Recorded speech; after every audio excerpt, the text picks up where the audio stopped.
in order for you to effectively connect with others, there's two things to look for. There's two things to look for. I look for this in every individual. I identify, first of all, is an individual more outgoing or is an individual more reserved? An outgoing individual and a reserved individual, we have an inward motor. The inward motor of an outgoing individual, it sounds like this. It sounds, We wake up with our engines roaring, ready to go, ready to conquer the world. We're fast-paced. We talk fast. Big gestures. Those are some of the characteristics of those that are outgoing. While those that are more reserved, their inward motor sounds like this. And when you get excited, but then it comes back to a steady. You move a little bit slower pace. You speak a little bit softer. And you have very limited gestures. Now, one is not better than the other. Let me premise that, okay? One is not better than the other. The only thing is that they're both different. How many of you would say that your inward motor, and this is the best, your best and highest use. This is you in your most comfortable situation, okay? This isn't necessarily you at work. This isn't necessarily you whenever it's put on demand. This is where you're most comfortable in.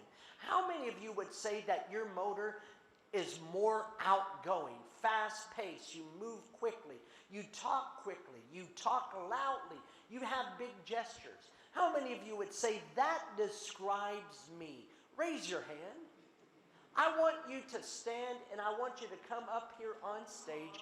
Those of you that are more outgoing, I want you to stand and I want you to come on stage. And I want you to line up just right here, right in front of these two banners. Come on now, move fast, hurry up, come on.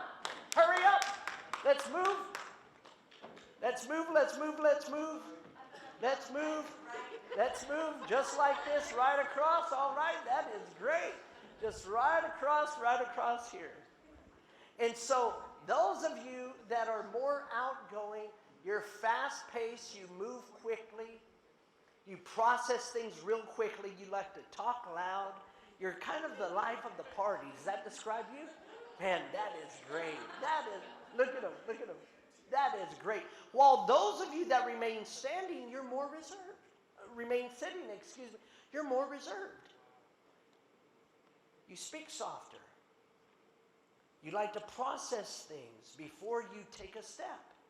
You think through this. You're probably thinking, wait a minute, should I be up there already or should I... And so those of you that are more reserved, what I want you to do, at your own speed, I want you to go ahead and make your way up here to the front. And I want you to line up right here. Just right here. But I want you to just line up right here. Just line up right over here.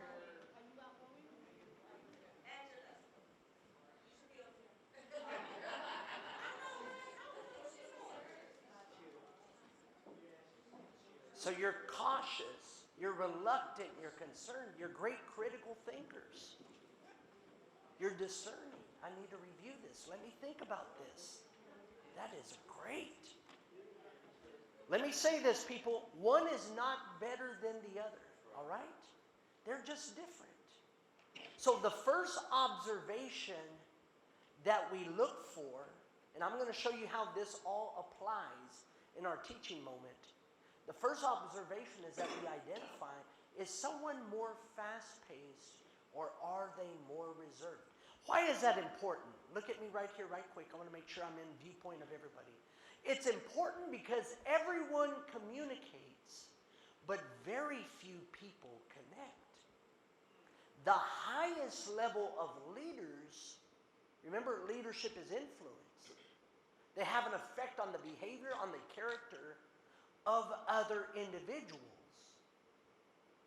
The highest level of leaders are skilled on how to effectively connect with those that are different than them. If you're fast-paced, typically you attract in your inner circle who it is that you are. But if your inner circle only consists of people just like you, personality-wise, then know what? There's going to be a big blind spot or blind spots in your life. I have individuals, when I came to understand this truth, this was transformational for me. And now I have individuals that are in my inner core relationships that are different than me. And I'm able to say this: some of my best thinking has been done by others. Why? Because now I'm able to have others that I trust, that I know, that I like, that are in my inner circle, that have a different perspective and a different viewpoint. And they're able to impact and influence my life from a different perspective. So the first thing that we identify is, am I more outgoing or more reserved? Is the person that I'm looking to connect with more outgoing or more reserved? Are the team members, the individuals on my team, are they more outgoing or more reserved? The second thing that we look for now is, the second observation is, are you more task-oriented or people-oriented? See, 10 to 20% of conflict arises by those who are more outgoing or more reserved.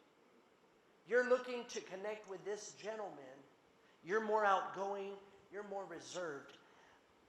Slowing things down isn't that big of a deal. You can make that adjustment. Speeding things up, it's not such a big stretch. You can speed things up. That isn't that big of a deal. 10 to 20% of conflict occurs over those that are more outgoing and those that are more reserved. But here's the big factor. The next observation is between those that are more task-oriented and those that are more people-oriented. 80 to 90% of conflict occurs from those that are more task-oriented and those that are more people-oriented. Why? Because task-oriented individuals are about procedure, function, programs, process, plans, projects. While those that are more people-oriented are about caring, sharing relationships, emotions, feelings, friendships. There's a big disconnect.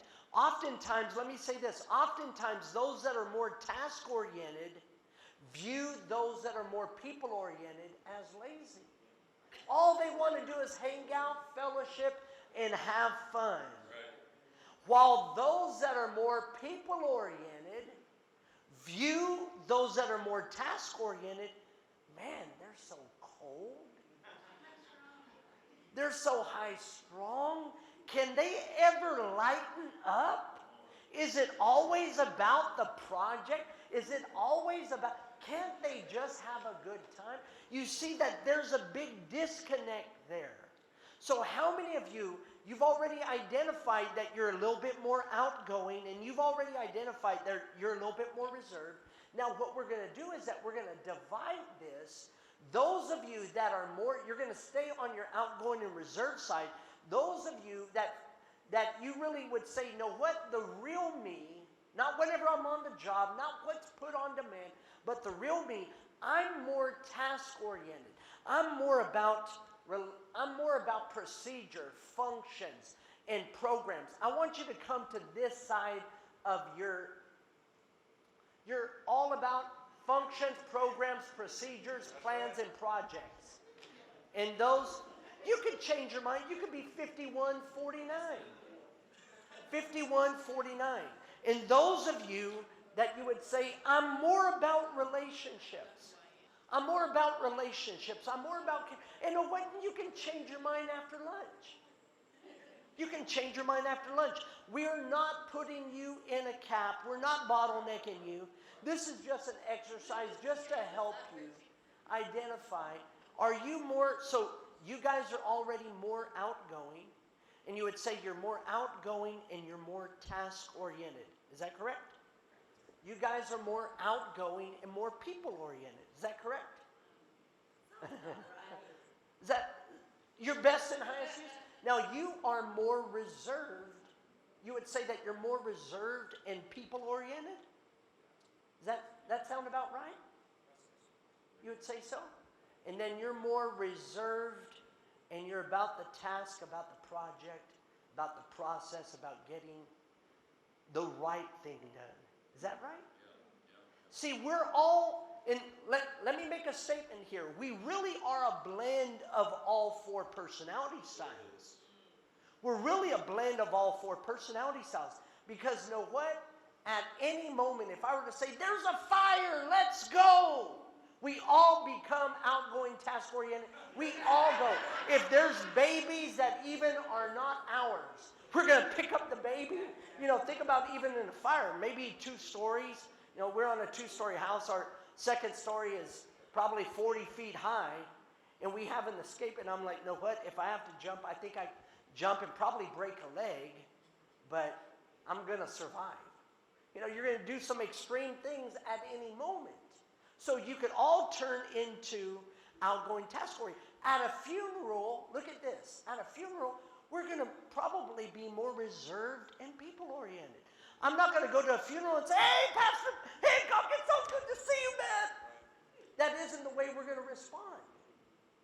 And talk about the game and talk about different fun activities. It's good to see you. My condolences.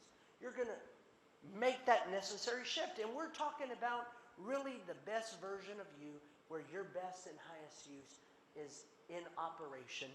More outgoing, task-oriented, more outgoing, people-oriented. Reserved, people-oriented, and reserved, task-oriented.